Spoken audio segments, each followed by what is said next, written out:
Hey, Brian. Hey, Elliot. What's the talk of the table?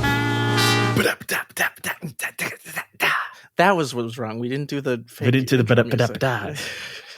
Actually, you know what? I'm going to leave that in because people don't know that every time when we play the theme song on the podcast, it's actually me in the background also going just to make our guests smile and feel relaxed. Yep.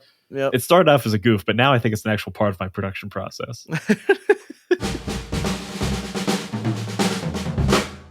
Today, Elliot and I are going to look back on 2023 and the first 10 episodes of this podcast and reflect on what we've learned and how we're going to take those lessons into 2024. 10 episodes. 10 episodes. This show was just a little conversation we had in April? Yeah. May? Something like that. And it's 10 episodes. I feel like there's not been maybe I'm just too high on myself, but there's not been a miss yet.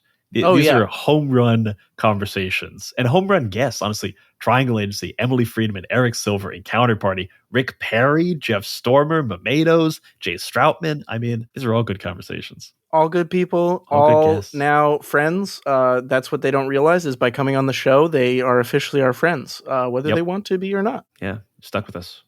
So if you want to become our friends, come on the show. If you want to come on the show, be prepared to have two friends.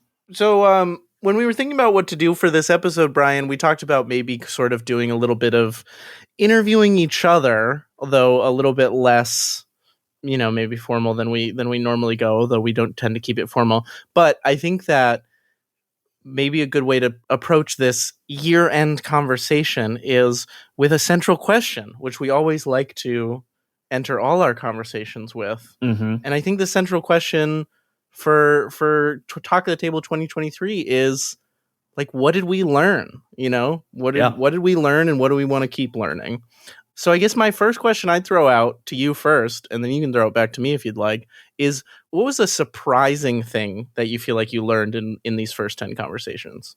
I think the most surprising thing I learned from this podcast in general isn't necessarily a specific thing I learned from anybody. I think there's like great gems to be had from all these conversations of like very specific tidbits that you can like take and use.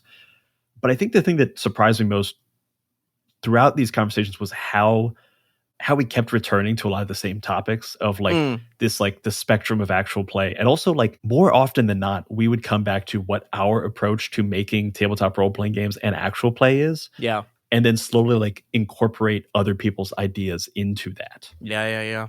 Which I didn't expect from this pod. Like I really thought it was going to be like, oh, we'll interview you and we'll have your ideas.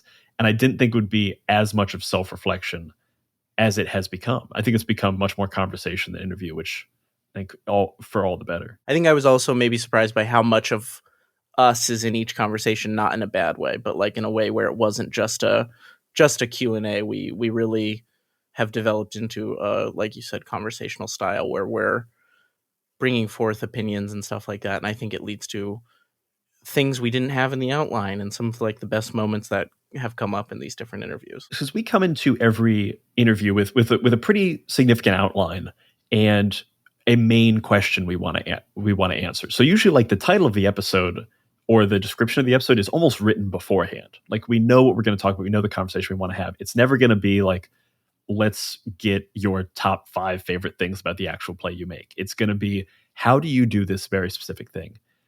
And because we're picking such like very specific topics and questions, we often have our own opinions on them. Mm-hmm. And we want to see like, okay, does our opinion jive with yours? How are they in conflict? How are they working together? And try to like synthesize our views together with our guests.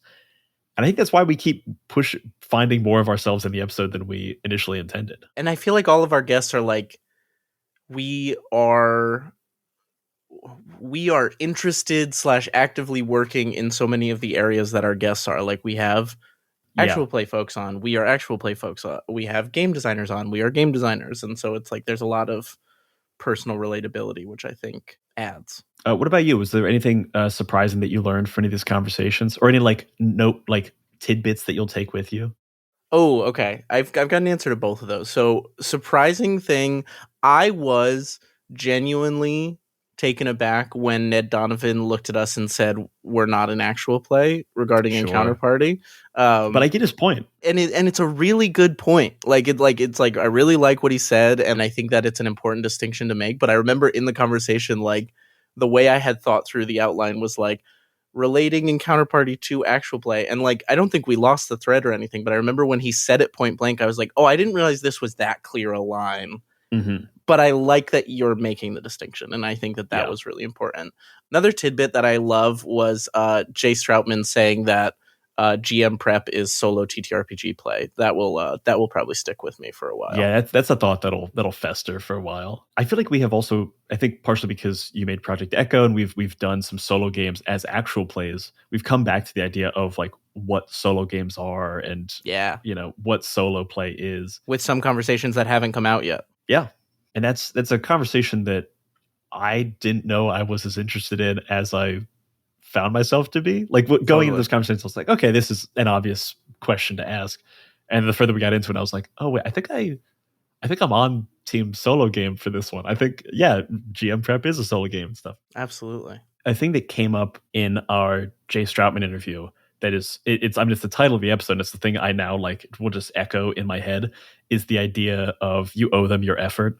And I think this is the like single bit of our like talk of the table, many-sided media ethos that has come through this podcast, like really like cemented into a single phrase. And that is like, consider the audience. We said it in that was the title of our M. Friedman interview. The title of our Jay Stroutman interview was You Owe Them Your Effort. And it's just the idea of you've got to be considering the audience when you're making any kind of entertainments, whether it's this show, whether it's My First Dungeon, whether it's the 20-sided newsletter, whether it's anything. If you're asking for time and if you're asking for money. I think about this all the time. I think about those two phrases, consider the audience and you owe them your effort.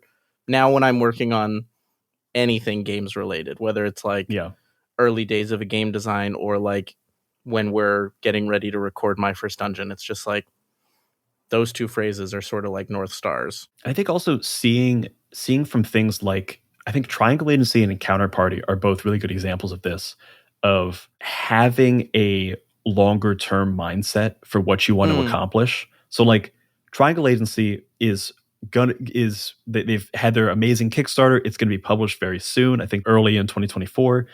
But they had the Delta test ready to go for audiences to like look at and test and play over a year before that. Right. Same thing with Encounter Party. Encounter Party was a podcast for 3 seasons and like 60 episodes, knowing that they always wanted to be a television show and that this was designed to be a 3-year pitch, a 3-year resume to Wizard of the Coast to eventually make it into a television show.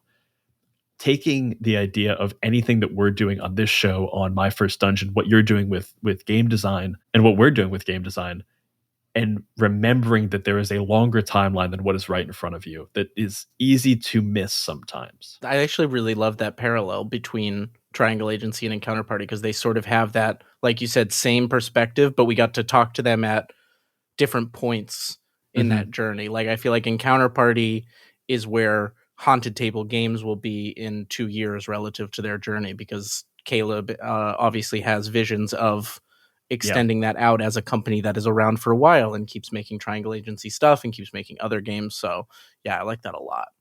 I guess speaking of Caleb, because I think that Caleb's one of these, are there people you want to talk to again next year about different things? Because I feel like I want to talk to Caleb after Triangle Agency comes out. Sure. And like how that community has responded and how it's grown once the book is out there in the world. Would love to have Caleb back on to talk more Triangle Agency and just kind of the pivot from, okay, I've released one big game. The difference between like releasing one big game as a Kickstarter and being a games company, it's a big difference. And like how he's navigating that change, I think would be really interesting to talk about. The other person I'd love to have back on is Ned Donovan, not to talk about Encounter Party, but rather talk about his work as the head of audio fiction programming for the New Jersey Web Fest, which is also where Actual Play fits in. And like the space and the work of WebFest to like elevate actual plays. Because I think WebFests and awards of these sorts are doing a lot of work to really help more people find great actual plays. Yeah, it's another thing we talked about, I feel like, a lot with Eric and Dr. Friedman about like legitimizing the medium by taking it seriously. And I think awards Yes. is one way that you do that. Like I don't want to ever live and die by awards because, you know, there's No. so Alfred much out Hitchcock of your never won control. Best Director. Alfred Hitchcock never won Best Director. That's a great little tidbit for not letting awards get to you. But this idea that like by treating the medium seriously, it becomes more serious. You know, just like Yeah. it's sort of like look good, feel good. By acting a certain way about the medium that you're in, you can elevate it relative to Yeah. people who are outside of it. And I think awards and New Jersey Web, I think Ned's done a lot of work in that. And I remember when we went into the conversation with Ned and Brian, we had one little paragraph in our outline that was like, touch on New Jersey Web Fest if time. And I think we quickly realized that no, that is an entire other conversation. Honestly, there's not one person I wouldn't like. Honestly, I would have Jay on to talk about anything Jay's doing, just because True. I think the three of us have very similar ideas of the actual play space. I think Planet Arcana is a very good show, and it's also doing very similar things to what My First Dungeon is doing, just with a long running campaign. I also think Planar Arcana became part of Rusty Quill right after our conversation last time, so we didn't even get to talk about that. That's true. Talking about like how being on a network kind of changes things for actual play, I think would be good, because I think that's, you know, M. Friedman talks about the idea of actual play being defined by the quote unquote the ambitious middle. It's not the people who are making, you know, Critical Role in Dimension 20, though they obviously define the space in one way. This middle group of people who are putting in that extra effort, who are going that extra mile, who are considering their audience, who are giving them their effort. Planet Arcana, Worlds Beyond Number, My First Dungeon, plenty others. But moving into a network for a lot of these shows is a like natural step in that kind of progression, moving from a smaller show to a medium show to a bigger show to a show that is now like sustaining itself financially and with fans. Yeah. So to see the difference in their growth, like see that chapter change. I'll tell you who I want to have back on, who I haven't gotten to talk to, but you talked to twice on My First Dungeon feed, is Taylor Moore, because I think you didn't talk to him, or you talked to him right after Worlds Beyond Number or right before? It was definitely before Worlds Beyond Number had wrapped up the first arc. And I remember in that conversation, at some point I asked Taylor, do you think you're going to be able to pull it off? Like, because he set up the idea this is going to be like this amazingly grand story. He learned composing for it, and he's doing music and sound design and really going in. I mean, there are few people in the actual play space going as hard into music and sound design as Taylor Moore and Worlds Beyond Number. I think we're right there with them. And I think there's maybe like 2 or 3 other shows that are going that deep in. Yeah. And he said, check back at the end of July or August near the end of our first arc to see if I can stick the landing. And having listened to the end of the first arc, absolutely stuck the landing. But I'll be interested to see what he thinks about whether or not they stuck the landing. Because I feel like when you're on the inside, you often have very different view than what it is from the outside. And then I know when I initially reached out to Jeff Stormer, I asked, hey, would you like to do an interview about 2-player role-playing games? Because, that's party of one, 2-player role-playing games. And Jeff very politely emailed me back and said, I do that interview all the time. I'd love to talk about anything else. And I said, great, let's talk about something else. But very kindly after the interview, he was like, that was a very fun interview. If you want to talk about one-on-one role-playing games, I'd be more than willing to do that now. Hell yeah. Great, we'll have to have you back on. So that feels like someone that'll be coming back on. And again, in this sort of like kismet relatability to our guests, there's a couple games that I want to write in the next year that are designed one-on-one role-playing games. So no better person to talk to. So I guess maybe more broadly than guests we want to have back on, are there topics that are really like scratching an itch in your brain that you want to dig into in 2024? Yeah, I've got a list, and I have a list of topics I want to come up with, and then I pair that with like, okay, who's the very best person to talk to about this? Yeah. I want to have both Rowan Zioli and Lynn Kodega on to talk about journalism and TTRPGs. Would love to talk about safety tools and like a much more in-depth kind of treatise on safety tools, what they are, how they came to be, where they're going. Love to talk about editing TTRPGs with the person who edits every game that I love, Will Yobst. I swear to God, if you don't know the name Will Yobst, just open any of your favorite indie TTRPGs and see who the editor is, it's probably Will Jobst. Yep. We love Will, editor of Project Echo, amongst so many other great games. Midnight Muscadines is a cozy, dark tabletop role-playing game where light and shadow intertwine in a fractured world. Players take on the roles of Marmoteers, brave adventurers who journey into the untamed wilderness to collect the elusive Midnight Muscadines, craft magical jams, and protect the fragile light of Nim. Through collaborative storytelling and resourceful gameplay, players weave tales of courage, community, and the pursuit of balance. Will you preserve the light, uncover the truths hidden in the shadows, or reshape the balance of the world forever? Midnight Muscadines is perfect for fans of Studio Ghibli and Sea of Stars, who seek to capture the magic of exploration and the heartfelt adventure in a world where small heroes make a big impact. Play Midnight Muscadines as a traditional GM'd game, GMless, or even solo. Midnight Muscadines is crowdfunding now on BackerKit. Join the campaign at pandeongames.com/muscadines. I'm Quinns of tabletop role-playing game review show Quinn's Quest, and this is Play to Find Out. Play to Find Out is an actual play podcast that brings notorious old games from the 80s and 90s back to the table. Each season of Play to Find Out, I'm joined by Emily Johnson and Rob Morgan. Good? Nervous? Yeah. You both looked at each other really concerned, like you think what's about to happen is going to be unpleasant. And frankly, I think that's rude. And together, we explore the TTRPGs of ages gone by. Our goal, to separate the TTRPGs that deserve to be remembered from those that maybe don't. I don't know, Emily. It was the 80s. Also, A lot of people know? were on cocaine. We blow the dust from decrepit systems to learn how they work. Your 100 on the encounter table bursts out. Right, you've encountered a bug. Get ready. Don't laugh. How does one get ready for a fog? Don't laugh. Encounter their unique quirks. I do finger guns to cover up how I wince. A weird thing happens as you do finger guns. Oh no. And I'm hoping that the Quinn's Quest community will join us in exploring these games too. If you this up, cannot describe to you how much your adventure ends here. Yeah, that's fair. Because the best way to learn is to play to find out. Play to Find Out is available now on the Quinn's Quest Patreon, but the first episode of each series streams for free on the Quinn's Quest YouTube channel and wherever you get your podcasts. Anyway, you failed the EarthTech roll, and you made jokes while I was doing my exposition, so you don't get to hear any more. Oh, no. Come on. I was shook as...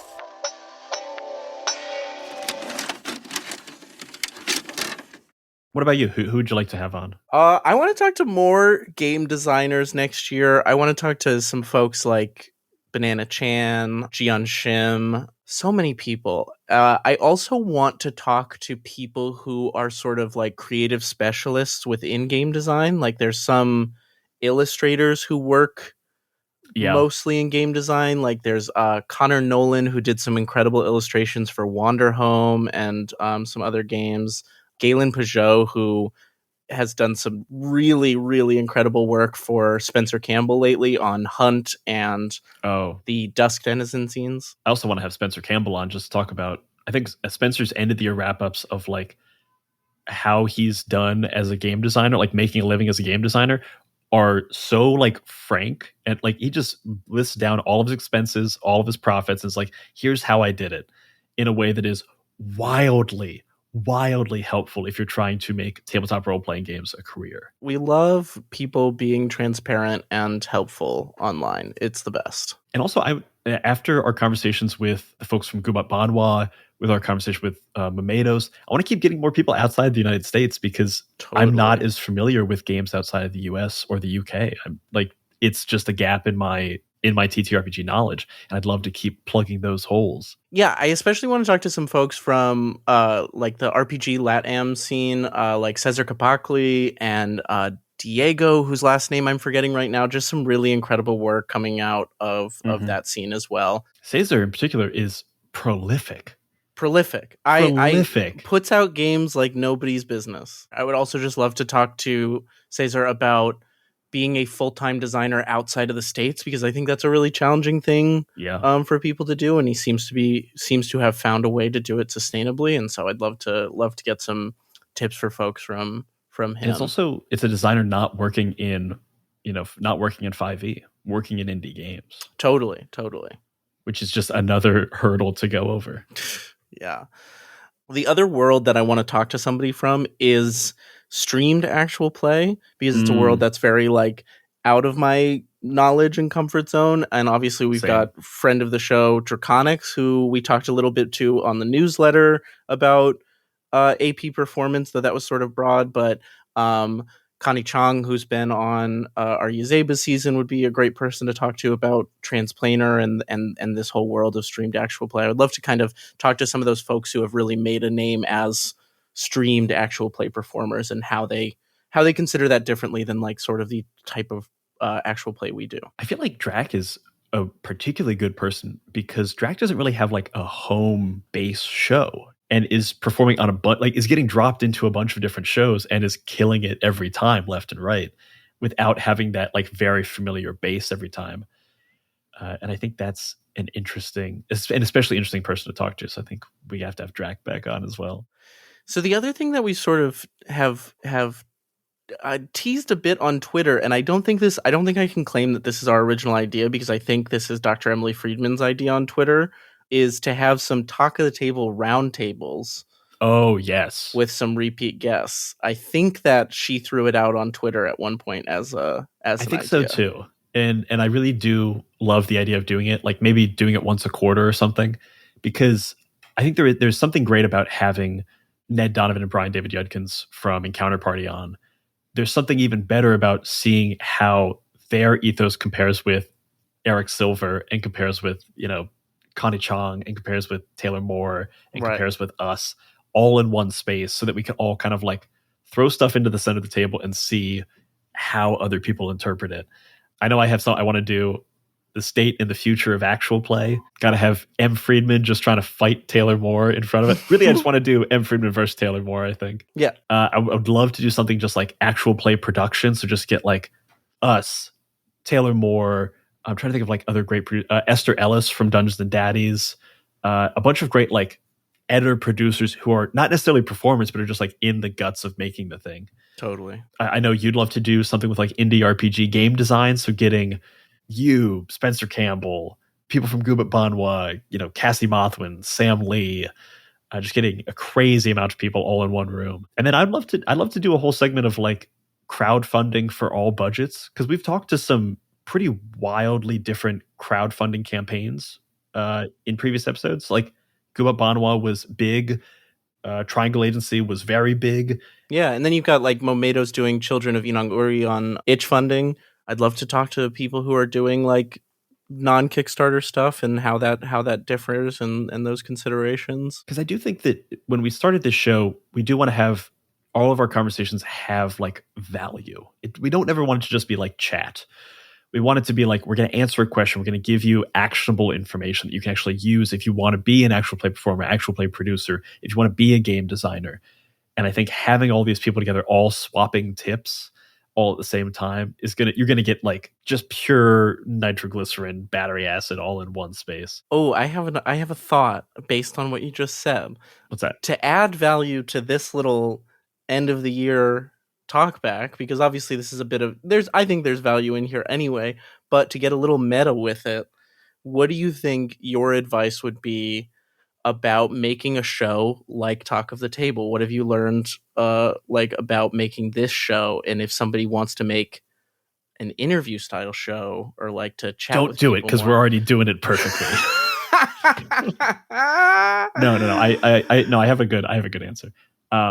I have found myself listening to a lot of interview shows lately, and the best ones often I find I like the way YouTubers approach interview shows, because they come at it from a very like, average view duration. Like they come at it from a very statistical place, but it ends up making the content better because a lot of YouTubers will say they think of the thumbnail and the title before they think of anything else.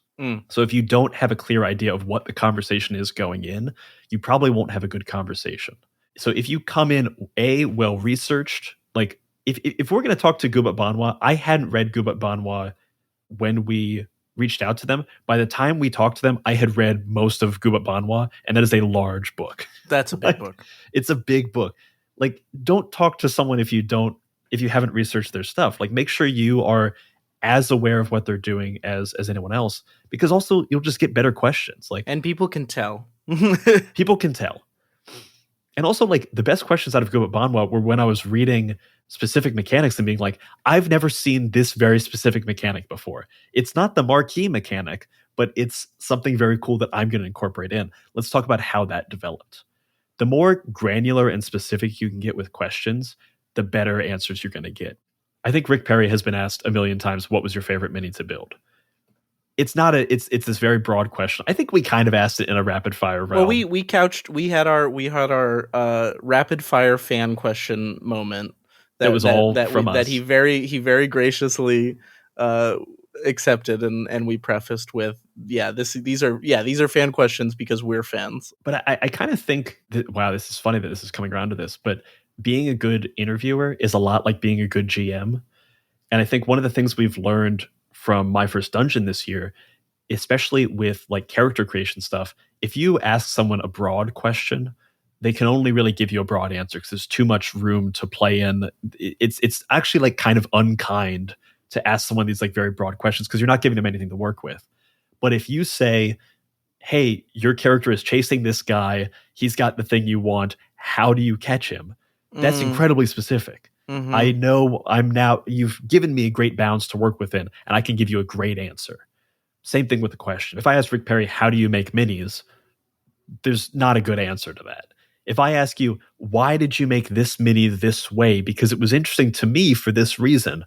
Then there's a very specific answer that he can give a great in-depth answer on.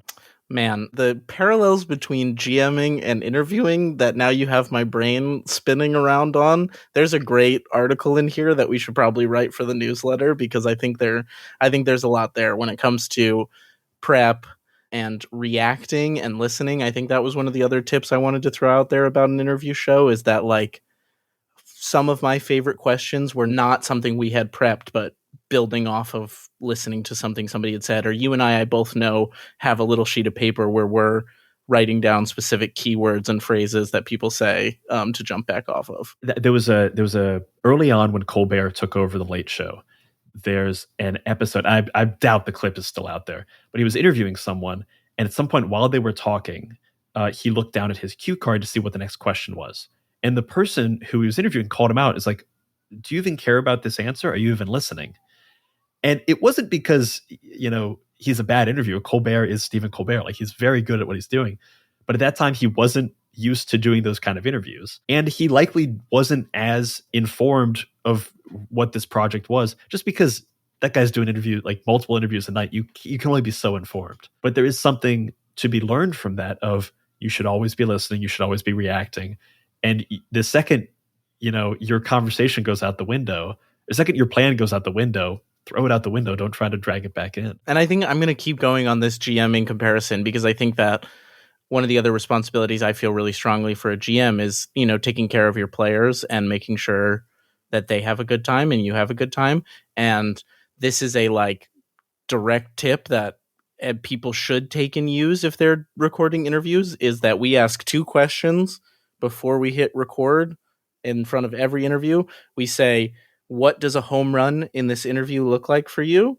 And what is the thing that you haven't had a chance to talk about lately that you really want to talk about? And whether the person has a clear answer to either of those questions, those 2 questions communicate right away. Hey, we're going to take care of you. This is going to be a good time. Like, we actually care about your experience in this interview, and we want you to want to talk about things. So 100% of guests that we've asked that question to have said, oh, that's really nice. Yeah. I've never been asked that question before. So if nothing else, you're going to get in good with someone who does not likely know you. And then just my personal sort of bugbears, having worked in podcasting for a few years, is people don't care about biographical information unless it's the first time they're hearing from a person. You know, like you don't need to spend 25 minutes on how they got to where they are. That stuff's already out there. That's just my thing. I find starting interviews with too much biographical background to be snooze fest. Yeah, I've listened to a lot of interviews lately, and a lot of people do like, how did you get to, like, give me the brief history of your life? It's like, don't do that. Don't do a broad interview. Nobody can do brief history of their life. So I feel like I want to maybe Brian, do you have one more piece of advice? Because I'm worried that we're starting to get a little maybe preachy about our interview show opinions, and we have a lot of opinions. We have a lot of opinions. Podcast production. Yeah, I've got lots of others, but I mean, a lot of them are very prescriptive. Do you have anything? And we are getting into the self-aggrandizing space right now, but do you have anything you'd want to leave our audience with who might be thinking about doing some kind of interview podcast as well? I say it all the time, and I will keep saying it. You sends out emails. You gets back emails. Send those emails. That's one of the best pieces of advice I think that I would give about any kind of show, but an interview show. Like, we got to talk with Rick Perry, and we're like a really new show, and that's really cool. And like that was sending out an email and getting back an email, you know? Yeah, you never know if you don't ask. So the last thing that we have to talk about is one I'm really excited about. Yeah, so Elliot, tell us what's next for Talk at the Table in 2024. What are we going to be doing in the new year? So we're going to keep putting out our normal episodes until a little month comes along, February. Maybe you've heard of it. Also known as Zine Month within the indie design community.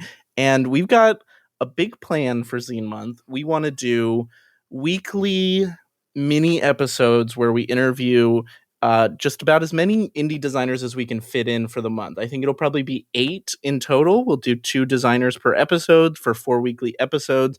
So we're going to be putting out a sort of like forum to express interest, and I'll be sharing that in the Zine Month Discord and around on Twitter and stuff. But we want to have, you know, first-time designers, second and third-time designers. If you're making something for Zine Month, like, we want to have you on to talk about your game and give you like another platform to talk on. It's also just good practice as a designer. Like, if you plan on making more games, it's great practice for marketing. So we want to have you on. We'll take good care of you. It'll be just like a 30-minute conversation. So that form is linked in the show notes. And then beyond that, we also want to start selling ads cheaply for indie designers. So we're introducing sort of mid-roll ads to our shows next year to help financially support what we do. But with Talk of the Table, given that it's more community focused, we want to sell these ads on the cheap, sort of modeled after what the Indie RPG newsletter does, selling just $10 a pop ads. And we'll kind of figure out exactly what that looks like in terms of time on the feed or anything, but those will be sort of dynamic ads that you'll send us a blurb about your game and we'll pop them into the episode. And so again, that's another way for us to sort of give back to the indie community that has given us a lot. So those are 2 big things that I'm really fucking amped for, and more to come on those soon. Yeah, it's going to be we talk a lot about like wanting to uplift the indie RPG community. And I think we want to put our money even more where our mouth is and, you know, really highlight more of those games on this show. I think that's a lot of good stuff, Brian. You got anything else you want to tell the people about? That's a lot of good stuff. Honestly, I'm very excited for 2024. I think the first 10 episodes of this show have been great. We already have a number of episodes in the can recorded that I think are also home run interviews. Yeah. Do we want to preview those? We can preview a couple. I think, you know, coming up soon, we've got Kieran Gillen, who wrote Die, as well as a number of Marvel comics, coming back on the podcast to talk about Die and Die scenarios, which is going to be very fun. We've got Cassie Mothwin coming on the podcast to talk about solo games and indie TTRPG design. And we've got friend of the show, Sam Lee, coming on the show to talk about solo role-playing games. And working as a part-time designer. Like going from, because Sam recently went and like made this more a part of their life. So I'm very excited to share those conversations with you. And honestly, we're going to have a lot of good episodes in 2024. We're going to continue this streak of no misses. No misses. Because if it's a miss, you'll never hear it. Yeah. There's so many episodes on the cutting room floor. We talked to Brendan Lee Mulligan, but it was really bad. Just kidding. No, Brendan, please come on the show. No, Brendan, we'd love to have you on the show. I've got a very specific outline for a conversation I'd like to have. And that's it for this episode of Talk of the Table. As always, if you like the show, please go down and leave us a review. It really does help more people find the show, and it makes us feel all warm and good inside. And that's just a nice thing you can do for us. Tell your friends about the show. And if you want to talk more about any of these interviews or any of the other things from Many Sided Media, you should check out the Many Sided Media Discord. We have a whole channel just to talk about Talk of the Table, as well as all of our other shows as well. And you can let us know who you want us to talk to in the new year, because we take a lot of suggestions from our Discord server. And that's what the table is talking about. Bye-bye, everybody. Bye-bye.